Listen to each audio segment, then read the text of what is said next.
What's going on, guys, and welcome to my Spider-Man Lotus review.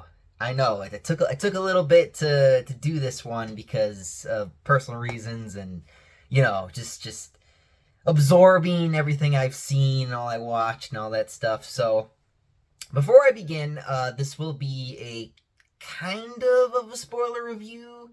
I didn't put it in the title because I'm not. I mean, if you read so here's what I'm gonna say. If you read the comics, like the old 60s, 70s, 80s, if you read those old books, the old school books, this isn't gonna be a spoiler. None of this will be a spoiler. This whole movie was basically just the death of Gwen Stacy and the death of Green Goblin, and then the aftermath of all that. So if you already read that book, then you're set.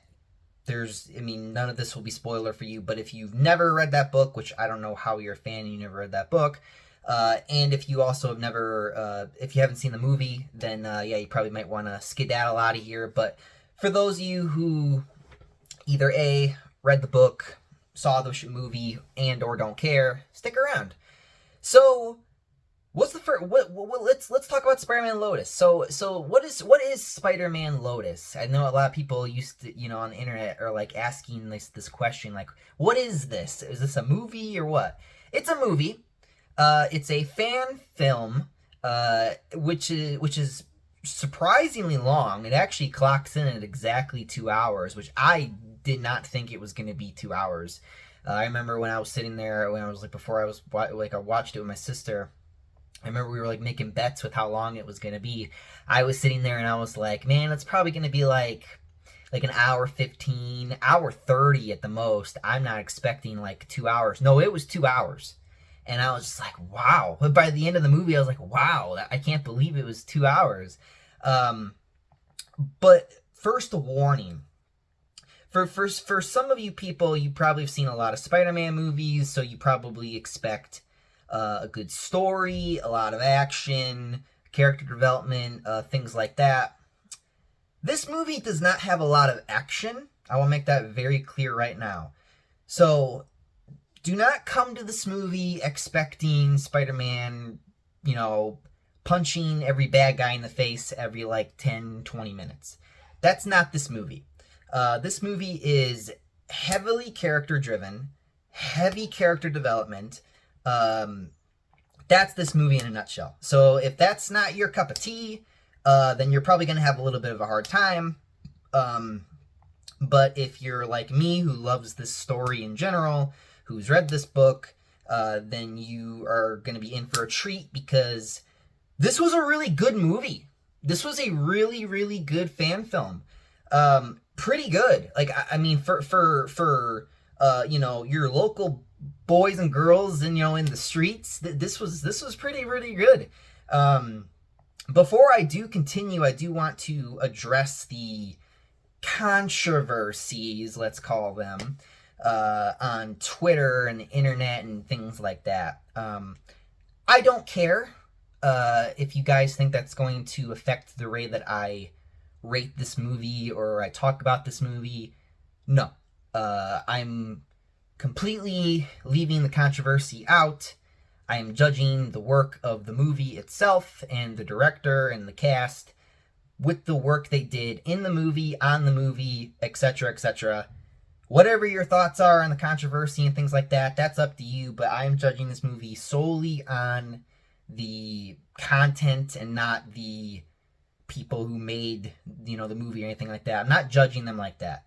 I don't think it's fair, especially when you have people who, well, we'll get to the end of that, but I'm judging this movie by the quality of its work, not by the people who made it, which is what a lot of people on the internet tend to do, because it's the internet and there are people who, again, like to think they're fans, but they're not really fans, and they just like to talk shit. And this movie's free, so if you do want to watch the movie, you can go watch it right now on YouTube. So 2 hours, so make sure that you're sitting, that you're ready for that. So, because I did not expect 2 hours. I watched the premiere. I was like, wow, 2 hours just went by. So yeah, here we go. The story. So the story is, of course, about Gwen Stacy's death and how it affected everyone. essentially. It is a movie basically about how Peter, MJ, and Harry, how they're feeling after the death of Gwen, things like that, of Goblin too, obviously because Harry's father was the Green Goblin, things like that. So that, hit him really hard too. So he's getting kind of a double whammy. But if I was to describe this movie in another way, in another example, if you will, I would describe it as like Spider-Man and his friends going through the 5 stages of grief, which is essentially what this movie was. It was, them all going through like the 5 stages of grief, which is, how I'm gonna basically talk about the movie a little bit. Number 1, denial, which goes by pretty fast, which is, of course, Gwen dying in it of itself, when Peter is holding her and he just doesn't believe that she died. He believes he actually saved her, but then, of course, he's the slow realization that no, she's gone, buddy. And then, of course, anger, which Spider-Man beating the crap out of Green Goblin, and then Peter yelling at MJ, which he does yell at MJ in this movie, which you do not see a lot of. Usually don't see. I'm glad that they showed Peter angry, because a lot of people always forget that Peter Parker can be he can be a bit of a jerk sometimes. Peter Parker can be a bit of an asshole sometimes, kind of like me. where like a normal person, where you're like, you have feelings, you have emotions, you have things going through your head, even though that you are also, of course, in Spider-Man's case, he's a superhero, so of course there's that on top of that, of what he's already feeling, things like that. But no, Spider-Man fans tend to forget that, that he can be mean, he can be angry, and I'm glad that they showed that off in this movie, because, it was kind of, it's also kind of bizarre watching that, because it's like, man, I always kind of, sometimes I'll forget with this modern day versions of Spider-Man, and you always kind of forget that he can have an attitude. So yeah, I'm glad to see that. And then, of course, bargaining. Now this was a weird one, because I remember when I was writing this, I was a bit, I wasn't sure if I was right on the bargaining one. But I think I'm right. So like the scene where Spider-Man goes to see Tim Harrison, a little kid who's basically dying. It's kind of like the scene from the Taz, the animated series with the little girl. It was basically that scene, except with a gender swap with the boy, which was cool, which was nice. I liked it. It was really nice and cool to see. But yeah. No, that's what I think the bargaining was. At least I think it was. I don't know. I was trying to make these connections, these weird connections for some reason.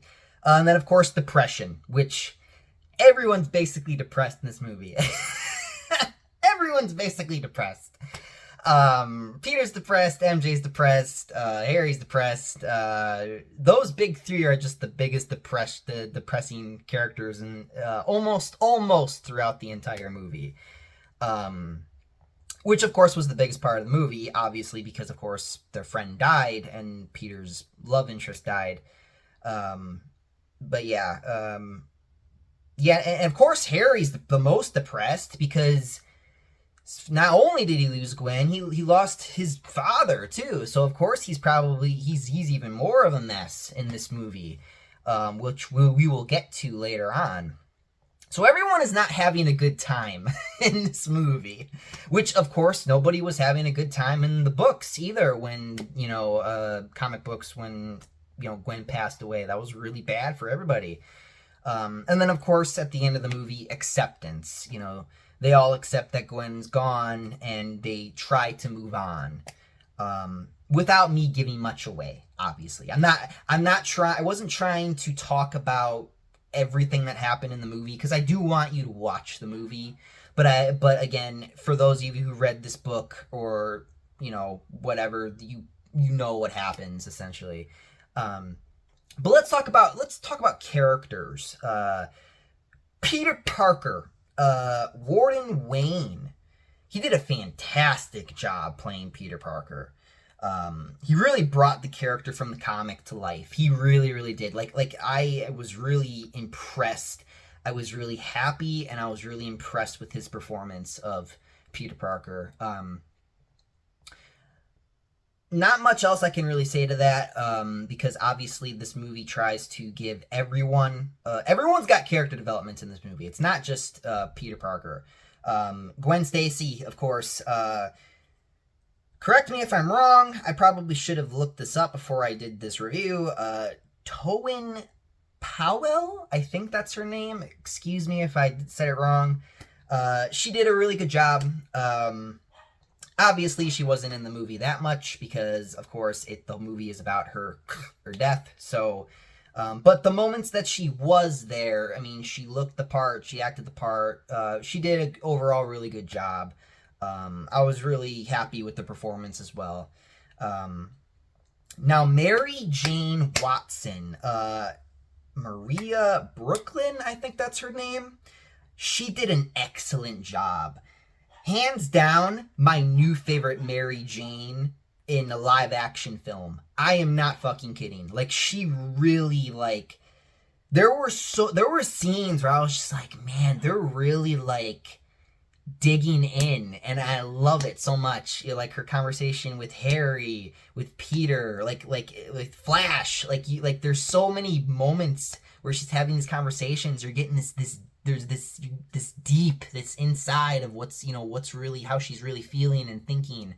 You know, how she's just, she always like this false confidence with her when she's actually not as confident. She's not as this whatever. She can be very vulnerable and very and she's having a rough time too since Gwen died. So again, it's just, again, not giving too much away, she stole the show. She did such a good job really bringing Mary Jane to life, and I actually was seeing Mary Jane from the book to live action, and I was so impressed. I was like, yes, there you go. There is finally a Mary Jane Watson, almost 100% that I can say yes, that looked the part, act the part, everything. It did a fantastic job. But yeah, man, she did. She brought that character from the comics straight into live action. It was amazing. Definitely my favorite performance out of probably everybody here, honestly, which is a bit shocking, honestly. I didn't have that much high expectations when I was walking in this movie. I was walking in and I was like, yeah, I'm gonna give this a chance. Yeah, it's probably gonna be good. But I didn't expect to get such amazing performances and amazing moments and scenes in this movie. I was like really, really impressed, and I was very, very happy. She did such a good job making MJ a multi-dimensional character instead of her always being one note or two. She was a three-dimensional character. She had layers. There were parts of her that you didn't always see, and it was fantastic. And Miss Brooklyn did a fantastic job. My new favorite Mary Jane in a live-action Spider-Man movie. Very, very happy. Very, very impressed. But let's move on. Harry Osborn, played by Sean Thomas Reed. He did a very good job, too. Which he was mostly depressed throughout the entire movie. And you see it. This movie goes really... It gets a little dark sometimes. I mean, you see Harry, he's like popping pills and shit. Like, he's not okay. He is not okay. And it shows. And he did it, and Sean did a fantastic job showing Harry completely low. Like, you've not seen Harry this low before. Like, it was low. Which makes sense, again, because, again, he not only lost Gwen, one of his best friends, but, of course, his father, too. So, again, Sean did such a good job, and I'm really, really proud of his performance as well. He did a fantastic job, and he really did do a good job showing that side of Harry that we don't see a lot, especially in his modern days, so it's really, really nice to see. So here's a confusing one. Spider-Man, played by Landon Knopp, which I know I'm just as confused as you guys are. Apparently Spider-Man was played by two different people, which I didn't know that until I actually looked up the cast. He did okay. Again, this movie's not a big, hero punching the bad guy in the face. It's more of a character development, so you see Peter more out of the suit than in the suit. But again, he did a good job. Some of the jokes didn't land for me, but again, I think overall they were also a bit cheesy. But again, like that makes sense. It's Spider-Man. And yes, the suit did muffle his voice. So I was so at the beginning, because you see Spider-Man at the beginning of the movie, he's like, "Oh, we got a muffled voice." I'm like, "Oh no." But it was okay. It was all right. It was good. They made it work. Again, wasn't the main point of the movie, but again, it worked out for what it was worth. Now, Flash Thompson, played by Jack Wooten. Woo! Definitely the most kindest, most nicest, and respectful Flash I have ever seen. But it felt natural. It felt very natural. I think there was only like 2 real scenes with Flash, if I remember correctly. But that first scene, I was like, man, I was a little like caught off guard. I was like, wow, he's being really, really nice and stuff. But again, it did feel very natural when you sit there and you hear him talk about Peter and talk about, they reminisce essentially, there's a scene with Flash and Mary Jane, they're talking about Peter and they're talking about how he used to bully him and stuff like that. And again, you're hearing him talk about it, and you feel this reminiscence, and you feel this like actual natural, mutual respect as they got older together. And it was really, really cool, and it was really nice to see. Because, again, you always see Flash, he's the bully, blah, blah, blah, blah, blah. Which, again, makes sense. They do he's going into the military thing, which I guess is kind of the hint to the whole, when they did with the Flash Thompson getting the Venom symbiote and stuff like that, later in the books. Because I think he gets paralyzed, and then, which that's when he gets the Venom suit, so yeah. But no, again, him becoming a military man makes sense for him to be a little bit more respectful and nicer as he grew up, so it was just nice to see. It was very nice. Again, they didn't even need to do that, but it was so nice to see Flash even get some character development, and, him get to kind of, just talk. And it was just very nice. It was very wholesome, and I loved that moment a lot. Now, Green Goblin. Let's talk about Green Goblin. John Saladia, I think. He was haunting. I think he only had 2 scenes as well. He had the dream sequence with Spidey, with Peter, and then, of course, the scene where he's getting beat up by Spider-Man.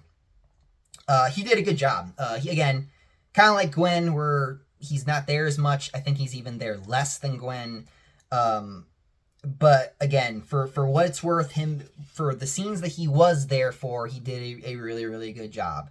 The costume was cool. I really liked the costume. They really tried to go for this more classic-y Spider-Man design from the books.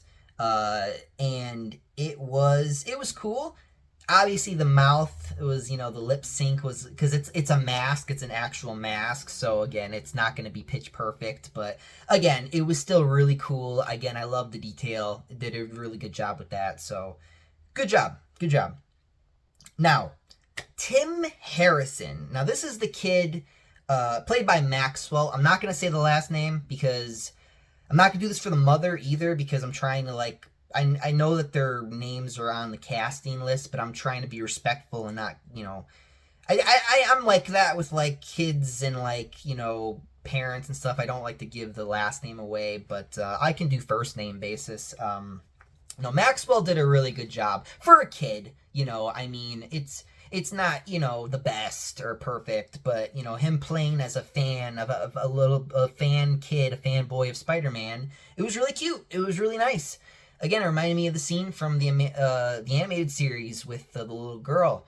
And it was nice to see that with a boy. You know, it was nice to see that. And he had all these posters of Spider-Man. He had like video games. They even played video games, Spider-Man games together. They showed him his comic book collection of Spider-Man comics. It was nice. It was cool. It was very wholesome. It was a very wholesome scene. It was just lovely to see that, in a live action. Even though I've already seen that type of scene before, it was nice to see that, with the boy too. Again, for us boys, it's, it's that we can feel that. It's that, that relating,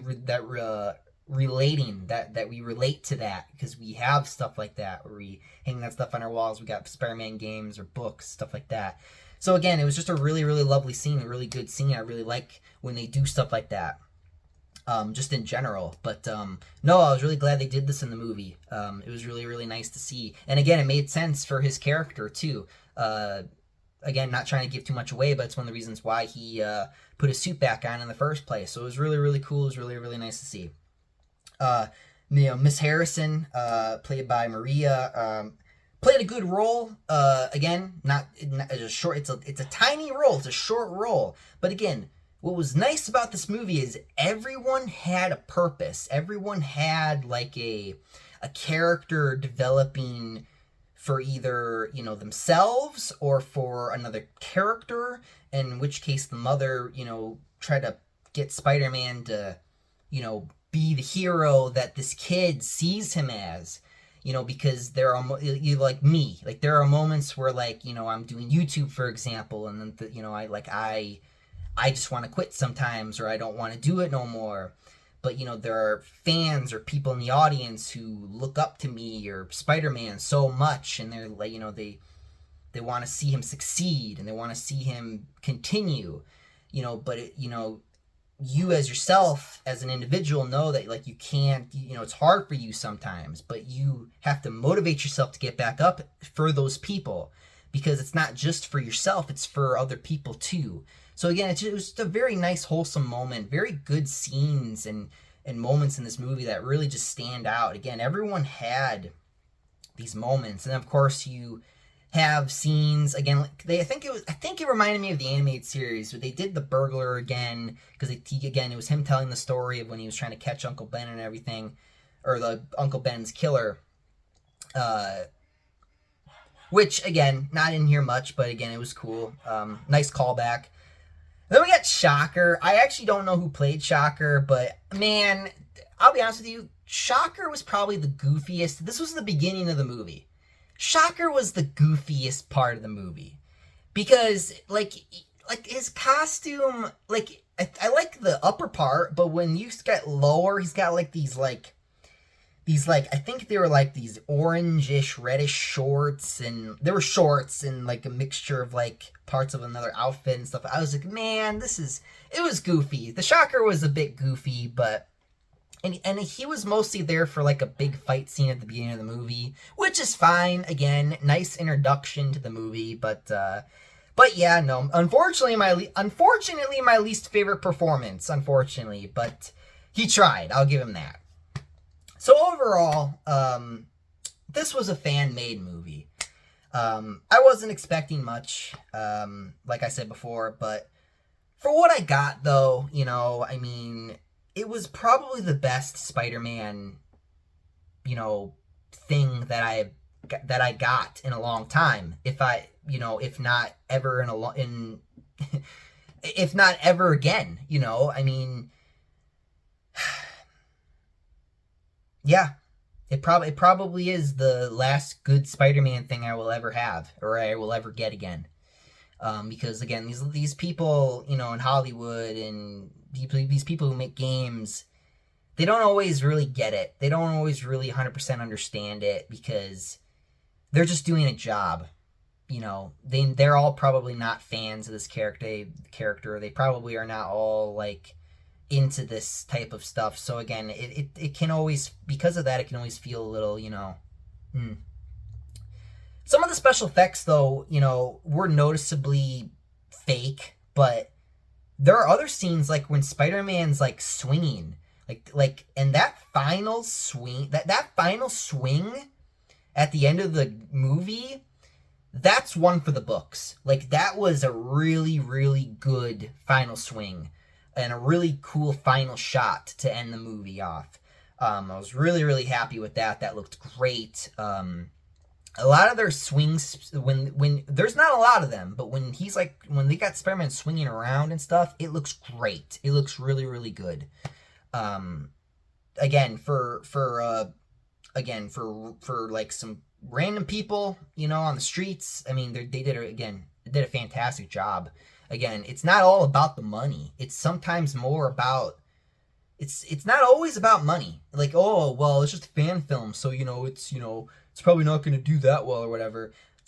Again, these are people who care about Spider-Man, who love this character, who all came together to make this nice fan film for fans by fans, and it was great. It was incredible. This movie was judged unfairly, and before it came out, people were judging this movie, and they were judging them for unfair comments on Twitter and shit like that, while people in Hollywood were choking women out, beating people up, committing actual crimes. But for some reason, your local people on the streets just trying to make a nice fan film, they get hit the hardest. You attack them the hardest, when in reality you should be attacking people like people in The Flash who actually hurt people and did actual crimes. Not just, oh, I said something naughty on the internet. Those people who are hurting actual people in Hollywood, those are the people you should be really going after. Not your normal everyday person who, again, I said a naughty word on the internet. So you try to ruin their life just because they said something you didn't like. Again, it's so childish, and that's why I don't care about the about the controversy, because so what? Like who cares?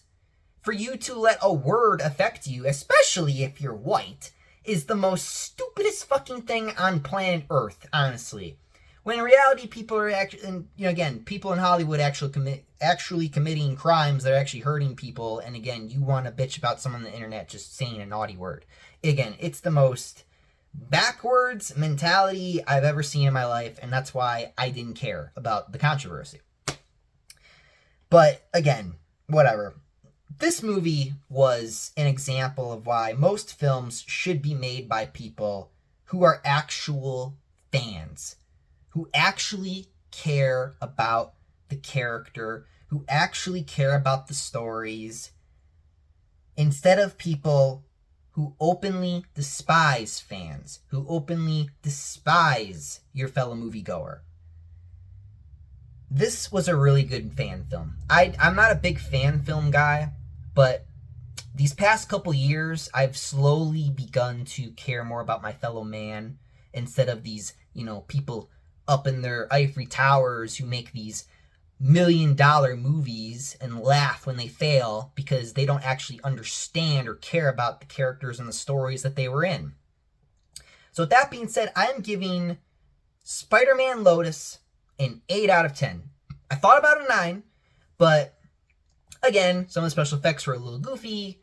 There were some moments where I was like, but overall, really good Spider-Man movie. I don't know where I would put this on my favorite Spider-Man movies list, but it's definitely on there somewhere. So with that being said, I'm going to wrap things up, because I actually do have some more things to say. I know I gave the rating, but there is some things I want to say, especially to the director and things like that. This movie was a love letter to fans of the OG comic readers, like myself, who read and grew up on these stories. A love letter to real Spider-Man fans, and not a bunch of liars and thieves on the internet, like these people on Twitter and shit like that, who look this shit up on the wiki, and then they try to regurgitate it to you and try to pretend that they're some type of fan, when in reality they're not. They just like to be a poser. They like to pretend. Because they like to infiltrate, and they like to get into the things that we love because they want to profit off of that. Because they're parasites. They're not actual fans. They sit there and they try to convince you that they are, but they're not. And I've ran into so many people like this, and there's probably way more now in Hollywood and the games industry than there have ever been. For those who are actively hating the movie, by the way, because of political reasons, like I talked about a little bit earlier, judging this movie by the, who are not judging this movie by the actual care and quality of the film, you are not real fans. For you who are judging this movie solely for political reasons, who are judging this movie solely because you didn't like what someone said on the internet. You're just a bunch of posers, and you're just, again, you're dirtbags. You're dirtbags. You guys are dirt. Like, you are a bunch of leeches. You're not fans. Stop pretending that you are, because you're not. I see you. I have had plenty of conversations with people who like to sit there and tell me they're fans, and then they'll be like, oh, but my favorite Spider-Man is Miles Morales, even though I want to sit there and argue with you about, like, stories, and then, like, when I win an argument, he'll come back, like, 8 hours later and talk some shit, because he's not a real fucking fan. Oh, it's a mantle, it's a mantle. It's not a mantle. Spider-Man is Peter Parker. Peter Parker is Spider-Man. Batman is Bruce Wayne. Bruce Wayne is Batman, okay? That is the character. That is not an argument. Oh, well, Nightwing, he should be Batman because that's a mantle, right? No, Nightwing's not Batman.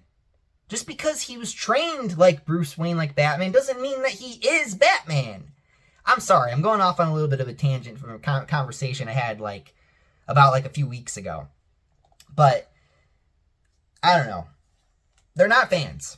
I just want to say that. They're not real fans, and there's a lot more of them now than ever, unfortunately, especially, and they're making stuff. That's the other problem. That's why you always see things like Disney failing, DC failing lately, because they're making movies, they're making games, and these people don't actually care. They're just trying to ride off the success of something that was actually good a long time ago, and that still is good, but they're degrading it.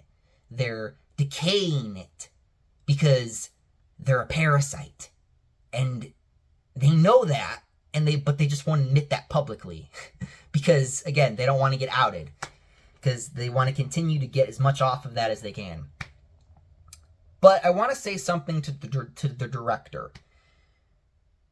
To Gavin J. Knopp. You are a true Spider-Man fan, my man. Thank you for giving me, and fans like myself, a movie that took pages from these books and brought them to life. And thank you for giving me one last good Spider-Man thing to enjoy, to love, and to appreciate. Thank you from the bottom of my heart to you, the cast, and everyone involved. And thank you, the viewer, for watching my review of Spider-Man Lotus. 8 out of 10. Amazing movie. Go watch it if you haven't watched it already. And I'll see you guys in the next video. I'm out of here. Up, and away.